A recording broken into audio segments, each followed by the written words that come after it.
Good morning, everybody. Welcome back to another episode of the Hockey Talk with TG podcast. I'm Ty Glenn. Hope you guys are having a great Friday. This is the last preseason episode of the Hockey Talk with TG podcast that I will do.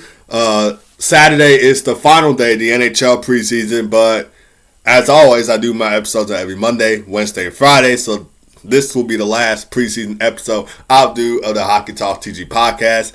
NHL regular season starts in 4 more days. Other announcements.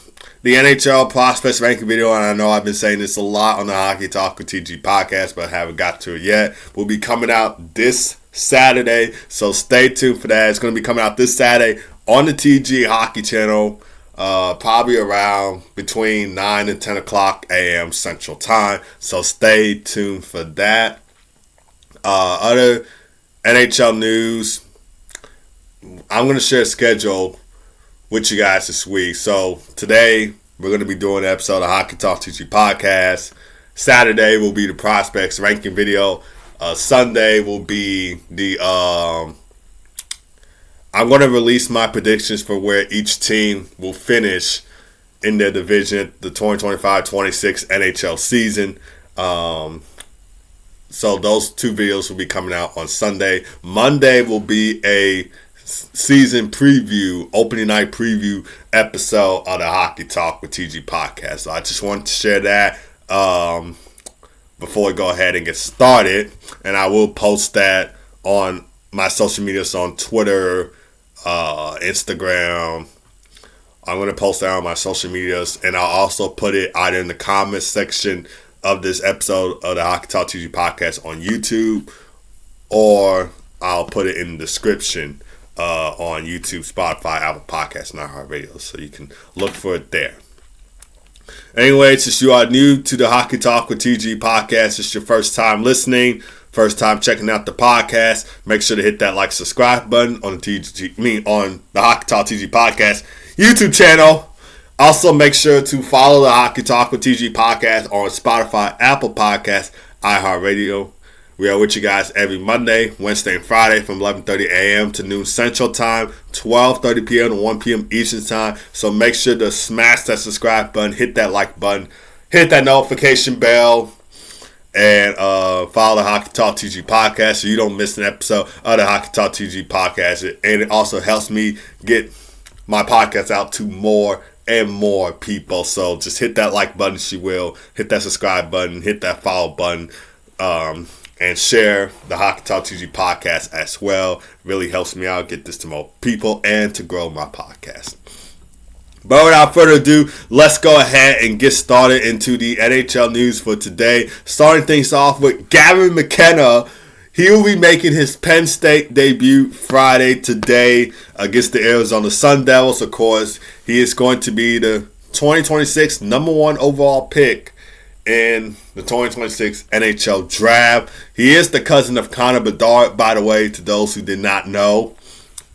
And this game will come on at 9 o'clock p.m. Central Time on NHL Network and streaming on the NHL YouTube channel. They'll also play Saturday at 7 o'clock p.m. Central Time. Same thing, it's going to be on NHL Network and the NHL YouTube channel. Now, I don't know if this partnership between the NHL and NCHC is going to be official, or is this going to be a one-time thing? Is this going to be permanent?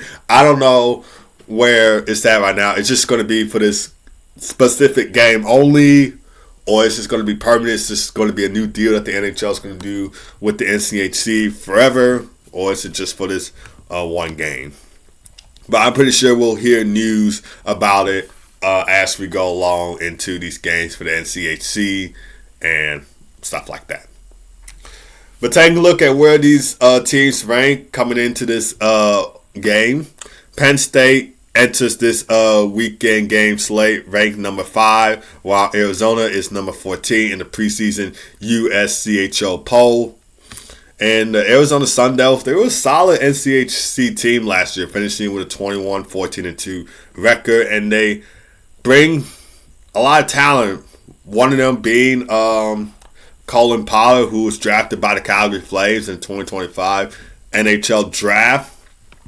And for Gavin McKenna, he's going to be excited about joining Penn State. He said this, and I quote, "Seeing what these guys did last year, making it to the Frozen Four, I think this was obviously a big influence on me. There's a lot of excitement around our team, and obviously I'm pumped for this year."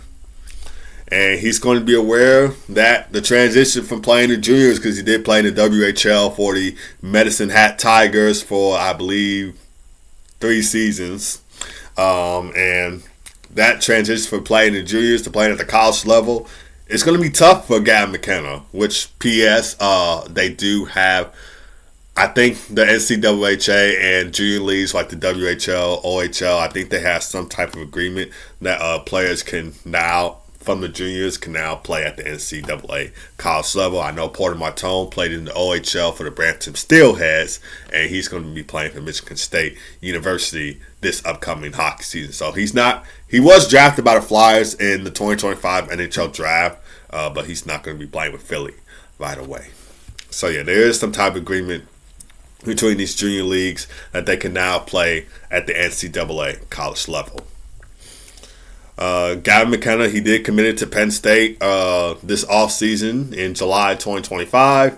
And Penn State head coach Guy Gadwowski, hopefully I pronounced that last name right, said that he would be, quote-unquote, really fun to watch. This is what he said on Gavin McKenna's upcoming NHL debut. He manipulates the pace. That's the most amazing thing about him. Obviously, his puck skills are elite. The skating is elite, his edges, but I really enjoy it. And I think the other players on the team have really enjoyed watching his mind work. When normally you think you're out of time and space, he manipulates it. And like I said before, this is going to be a new change for Gavin McKenna from playing in the juniors to now playing at the college level. And because he's going to be projected as the number 1 overall pick in the 2026 NHL Draft, I'm pretty sure everybody's going to be tuning in, including myself, because I want him to play for the Chicago Blackhawks. Fingers crossed he plays for the Blackhawks. He plays with his cousin, Connor Bedard. I think that'll be really cool to see. But we'll just have to see how everything goes for this upcoming season for the Blackhawks and for Gavin McKenna. But yeah, mostly everybody's going to be tuning into this game. And including myself, even though the Blackhawks played their preseason game today against the Minnesota Wild, guess what? I'm going to have one screen with the Wild and Blackhawks, and I'm going to have the other screen with Gavin McKenna's Penn State debut, and then I'll just be watching both at the same time. But yeah, Gavin McKenna is going to be landing on a Penn State roster that's going to bring back much of his top talent from last year. And it's going to be having new players on the team, such as Jackson Smith, who was drafted by the Blue Jackets in this year's NHL Draft. And then among forwards, Aiden Fink and Charlie Serrato will be returning to Penn State this upcoming season, giving Gavin McKenna familiarity and capable line mates on a talented forward group. How this debut will matter, it will set the tone. Fans, scouts, and pretty much everybody will all be watching to see if he can produce immediately at the college level, or will there be growing pains, setbacks, or things that he needs to work on at the college level. Now this next section about Gavin McKenna I want to get into, we're going to be taking a look at his stats with the Medicine Hat Tigers in the WHL last season, or in the WHL, his career stats with the Medicine Hat Tigers in the WHL, and also his stats from last season. So taking a look at his stats from last season, he has 129 points in 56 games played with the Tigers, 41 goals, 88 assists for 129 points in 56 games played with the Medicine Hat Tigers last season. He also had a point streak of 40 consecutive regular season games, and that streak extended through the playoffs to 54 games across all competitions, setting a modern CHL record. He led all CHL players in assists with 88 and ranked third in total scoring overall. And taking a look at his career cumulative WHL totals over his junior WHL career, with the Medicine Hat Tigers. He had 244 points in 133 games played, 79 goals, 165 assists for 244 points in 133 games played. And I believe he played 3 seasons with the Medicine Hat Tigers. Correct me if I'm wrong.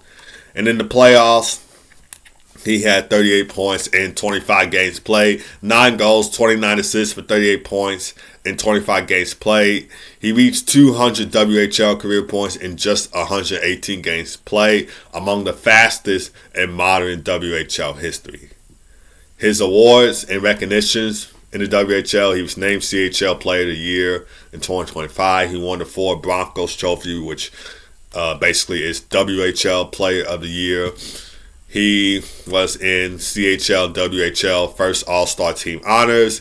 He set a modern CHL record for the longest point streak across regular season and playoffs, 54 games. Named WHL Player of the Month in March after finishing with a regular season point streak, and so much more after that. That's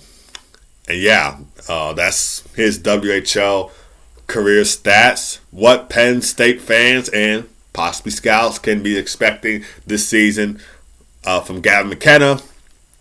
One thing that they can expect this season is immediate offensive impact. So, of course, Gavin McKenna is expected or hoped to be a point producer from day one. He will likely slot into the top line or maybe second line, depending on how head coach Guy Gavaski does it. He'll play a lot of power play minutes as well, given his elite offensive skills in the juniors. And maybe we'll watch to see if he can carry the momentum from his WHL breakout year into the NCAA. Number 2, his adjustment to play in NCAA college hockey. Even though he was dominant in the World Juniors, he was a beast in the World Juniors. PSU fans, Penn State fans, and analysts will understand the jump in physicality, pace, and play and strength in college. So be patient with the process. It's not going to be that from day one. I mean, some fans will hope to be that he clicks from day one, but this is a whole different atmosphere and setting for Gavin McKenna. So all I can say is just be patient with the process.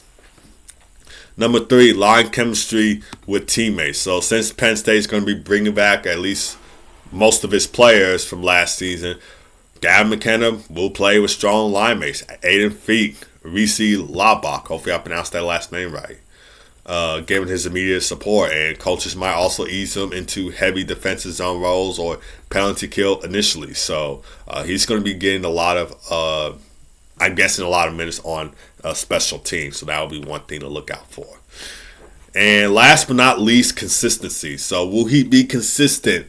Will he bring that play? Will he bring his skills from the WHL into the college level? Will he be consistent? Will he put up a point per game? Can he be the same player he was in the WHL? I believe he can. And so that's what fans will be watching for. Fans will be also watching for if he can handle a full college hockey season. Will he stay healthy? Will he not get injured a lot? And will he improve his defensive play? So those would be some things to watch out for. Let me know you guys' thoughts down in the comments. How do you feel about Gavin McKenna's debut? Are you excited for his debut? What are some things that you will be watching for his NHL debut? Or what's one thing that you hope that he will get out of his NHL debut? How many points do you think he will put up in his college hockey debut? If I said NHL debut, I'm sorry about that. But how many points do you think he will put up in his college hockey debut with the Penn State Cincinnati Lions? But moving on from the Gavin McKenna discussion to Niko Mikkola, as Niko Mikkola signs a 8-year, $40 million contract deal with the Florida Panthers on Thursday with an AAV of $5 million. This contract will begin at the start of the 2026-27 NHL season. He's currently 29 years old, and this extension will carry him through the 2033-34 NHL season. So he'll be 37 at the time. He is entering the final year of a 3-year, $7.5 million contract deal he signed in 2023 before this new extension kicks in. And he would have been a UFA after this season if this contract was not signed. And this is an interesting post I saw from Spitting Chicklets on social media. Let me see if I can find it for you guys real quick. The Florida Panthers now have 11 players signed through the 2029-2030 season. Can you believe that? The Florida Panthers are still keeping their core. If you're watching on YouTube, I'm showing you this. If you're listening on Spotify, Apple Podcasts, iHeartRadio, I may put this Instagram link in the description for you guys to go check out. But yeah, this is unreal. Now 11 players signed through 2030. Alexander Barkov, Matthew Tkachuk, Sam Reinhart, Sam Bennett, Carter Verhaeghe, Brad Marchand, Anton Lundell, Seth Jones, Aaron Ekblad, Gustav Forsling, Nico Mikkola. So the Florida Panthers are still keeping the Stanley Cup championship core. Unreal. So signed through 2030, no more than 2034 right here. Let me show you guys this post again. This is unreal. This is from the Spitting Chicklets Instagram page. I will put this in the description for my audio listeners. So if you're not watching on YouTube, I will put this in the description, like on Spotify and other audio platforms for you guys to go check out for yourselves. Yeah, take a look at Nico Mikkola's stats from last season. He posted career highs in goals, assists, and points. So he had 22 points in 76 games played, 6 goals, 16 assists for 22 points in 76 games. He also finished with a plus 12 plus-minus rating and averaged 20 minutes and 12 seconds of time on ice per game this season. He led all Panthers defensemen with 137 hits and 88 blocked shots. His 88 blocked shots was second among Florida skaters, but he led all the Panthers defensemen with 137 hits. This Cubs hat is starting to kind of hurt me a little bit, but I just decided to wear this because the Cubs beat the Padres yesterday, and now they're in the NLDS. So I forgot to point that out at the start of this podcast. But yeah, it's kind of hurting my hand a little bit, so I'm just going to ease it up. But taking a look at Nico Mikkola's stats in the playoffs, he has 6 points in 22 games played. 3 goals, 3 assists for 6 points in 22 games played. One of those goals being a game-winning goal in Game 3 of the Eastern Conference Final against the Carolina Hurricanes. He was also on the 2025 NHL Four Nations roster last season with Finland. He had assists in 3 games. Taking a look at his role on the Florida Panthers, he's dependable physical defenseman who can impact both ends of the ice. His shutdown presence, blocking hits, and ability will be also to watch out for. Of course, his defensive partner is Seth Jones, so they're going to be playing on the same defensive pair. But it's going to be interesting to watch what him and Seth Jones can do on that defensive pair on the Florida Panthers. And taking a look at Florida's defensive core, Florida has now all the top 4 defensemen, Nico Mikkola, Gustav Forsling, and Ekblad, and Seth Jones. Basically, the post I just showed you guys not too long ago, so you were watching on YouTube, locked into long-term through at least until 2030. In his NHL career, for Nico Mikkola, he has 62 points in 328 regular season games with the Blues, Rangers, and Panthers. 14 goals, 48 assists for 62 points in 328 regular season games. 14 points in 69 playoff games for Nico Mikkola. 5 goals, 9 assists for 14 points in 69 playoff games. Overall thoughts on the signing. This is a great signing from the Florida Panthers, still keeping their Stanley Cup championship core and locking Nico Mikkola up for 8 years at a $5 million AAV. Gives the Panthers a steady top 4 defenseman on a manageable cap hit as the league's salary will increase. So, of course, if nobody noticed that the salary cap is going to go up for these next few seasons, it is. And the signing because of the salary cap going back up, this signing will be a manageable cap hit. Another thing is Nico Mikkola is, like I said, a physical defensive defenseman, and I'm pretty sure the Panthers will want to keep him. Bill Zito has done a great job with keeping their Stanley Cup core intact. Like, he signed the big three in Brad Marchand and Sam Bennett and Eric Ekblad this past season. Now keeping Sam Reinhart and pretty much all the other players that were on that Stanley Cup championship team with the team at least until 2030. So, Bill Zito might arguably be the best general manager in the NHL. I mean, that's why the Panthers went back-to-back for a reason. So, yeah. But anyway, moving on to Jackson Lacombe, another defenseman, as he also signed an 8-year contract deal with the Anaheim Ducks. So, $72 million 8-year contract deal with the Anaheim Ducks on Thursday with an AAV of $9 million. He is now the highest paid player in Anaheim Ducks franchise history. This extension will kick off at the start of the 2026-27 NHL season, and it will run through the 2033-34 season. He's currently 24 years old, and the contract will end by the time he's 32. And this contract comes 5 days after the Ducks signed RFA forward Mason McTavish to a 6-year contract deal. Of course, we talked about that on Wednesday's episode of the Hockey Talk with TG podcast. So if you missed that episode, want to go back and listen to it. His current 2-year contract deal will end after the 2025-26 season, and the new contract deal will kick in. Taking a look at his stats from last season, he posted career highs in goals and assists with 14 goals, 29 assists with 43 points, and 75 games played. He led all Ducks skaters in time on ice for 20 minutes and 51 seconds of time on ice, and was among the team leaders in block shots as well with 129. His 14 goals were the most scored by Anaheim Ducks defenseman in the season since Lubomir Visnovsky, hopefully I pronounced that name right, had 18 goals in the 2010-2011 season. Taking a look at his role on the team, the Ducks view Jackson Lacombe as a two-way defenseman who can anchor their blue line for years to come.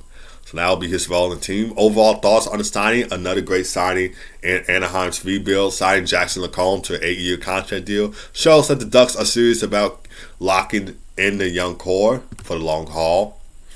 And with both Jackson Lacombe and Mason McTavish now under long-term deals, Anaheim is clearly focused on maintaining and building around their young stars this season rather than relying on short-term contract deals. Not to mention that they have a new head coach in Joe Quinn, who knows what it's like to lead a rebuilding young team to the Stanley Cup. He's done that before with my Chicago Blackhawks. That's why we're arguably one of the best dynasties in the NHL, at least in the 2010s. We were a dynasty in the 2010s. Joe Quinn helped us win 3 Stanley Cups during his time with the Chicago Blackhawks in 2010, 2013, and 2015. So I did see some comments from a couple of fans saying that they didn't know who Jackson Lacombe was. They didn't know if the sign was a great deal. They disagreed with it. They didn't want to see the sign. But you got to be patient with the kid. You got to be patient with this rebuild overall. And as a Chicago Blackhawks fan, I can probably relate to that because we got to be patient. When it comes to these rebuilds with young teams, the best thing is to be patient and hope that the rebuild works out. So I did see a couple of comments from fans saying, who is Jackson Lacombe? This signing was not a good deal from the Ducks, but I could see him being the top 4 defenseman, if not top 2. He's already shown the ability to log in heavy minutes. He can quarterback a power play, and he can play some solid defense. And if this trajectory continues, he can absolutely grow into a top pairing defenseman during this 8-year contract deal. So yeah, just be patient with him. Just be patient with the rebuild. And it will all work out. That's what I have to tell myself as a Blackhawks fan, because we too are in a rebuild. Excuse me. Anyway, moving on to another defenseman who signed a long-year contract deal, and Luke Hughes, as he signs a 7-year, $63 million contract deal with the New Jersey Devils on Wednesday with an AAV of $9 million. He was an RFA, and so he missed training camp and I think most of the preseason for the Devils. But Devils general manager Tom Fitzgerald, hopefully I pronounced that last name right, has repeatedly emphasized that re-signing Luke Hughes was his quote-unquote #1 priority all offseason long. And this puts him among the highest paid players on the Devils roster and ties him with Dougie Hamilton as the highest paid player on the team. Take a look at Luke Hughes' stats from last season. He played 71 games for the Devils and put up 44 points in those 71 games. 7 goals, 37 assists, with 44 points in 71 games played for Luke Hughes on the New Jersey Devils. He led all the Devils defensemen in points, assists, and power play points with 16. And his average time on ice was 21 minutes and 9 seconds, making him second among Devils in ice time.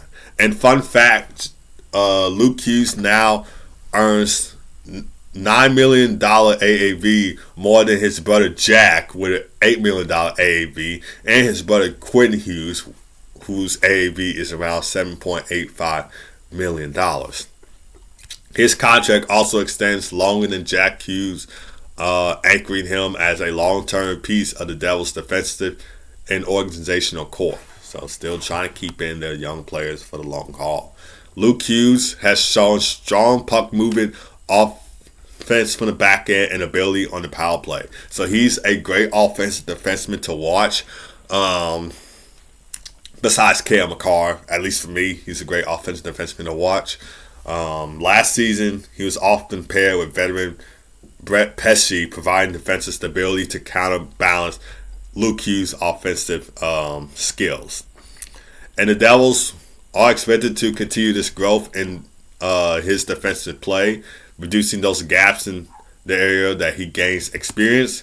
And take a look at his overall career stats. Luke Hughes has 93 points in 155 regular season games, 17 goals, 76 assists for 93 points in 155 regular season games.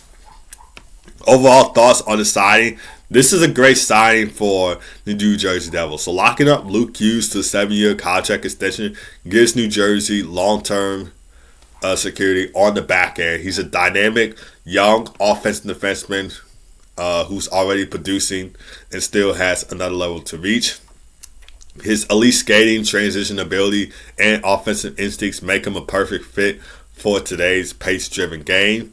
And he can develop into a true #1 defenseman if he rounds out his defensive zone play. So there was rumors saying that Quinn Hughes could go to New Jersey to play with his brothers Jack and Luke, which is something I would love to see. But then part of me doesn't think it's going to happen. I think he's still going to try and work it out in Vancouver and still stay with Vancouver for long term. That's my prediction on that. Let me know you guys' thoughts on that, on the fact that do you think Quinn Hughes will ever, and I'm not saying now, do you think he'll ever come to New Jersey to play for the New Jersey Devils? Again, that would be something I would love to see, but I just don't see it happening. At least not right now. Not early in his career. Maybe in the next few seasons, like after his deal in Vancouver's done. I think he's going to try and work it out in Vancouver for the long haul. But as of right now, or maybe it's too early to say that he's going to be coming to New Jersey to play with Luke and Jack. But anyway, taking a look at the NHL preseason games from Thursday. There were 7 preseason games from Thursday. I'm not going to be doing an in-depth analysis recap, though. Oops.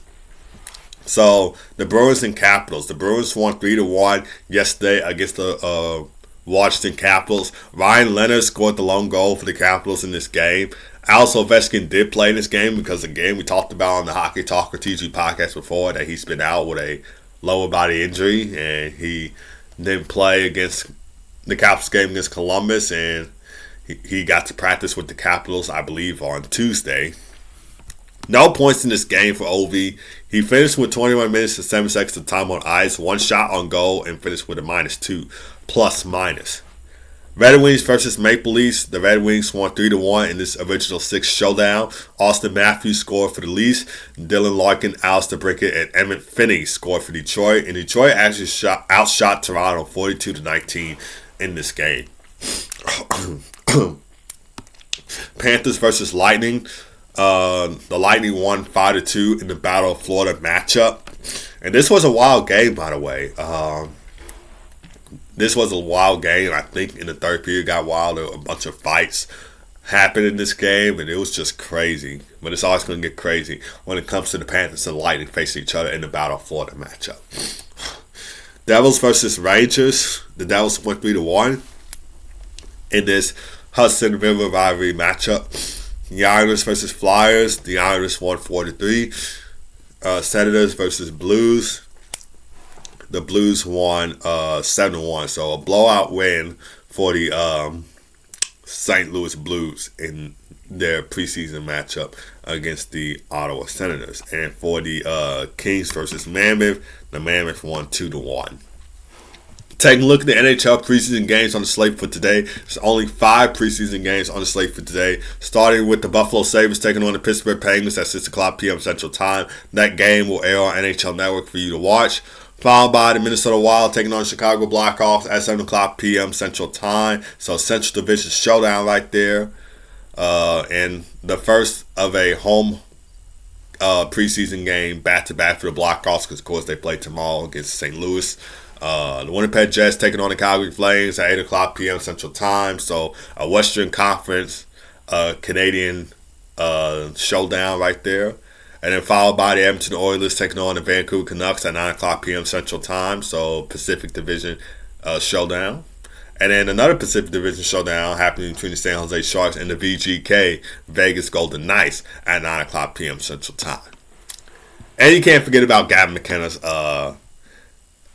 debut with Penn State. 3 things to watch in Gavin McKenna's debut. One thing to watch is how he handles the pace and physicality of the college hockey setting. So, again, like I mentioned earlier, he's coming off of a dominant WHL season. But this is a different environment for Gavin McKenna. And he's going to be able to have to adjust to that. Number 2, line chemistry. Will he be able to play well with his line mates? Who would his line mates be for this upcoming season? And does he flash the NHL skill right away? So even though if he doesn't rack up points in game 1, scouts and fans will be watching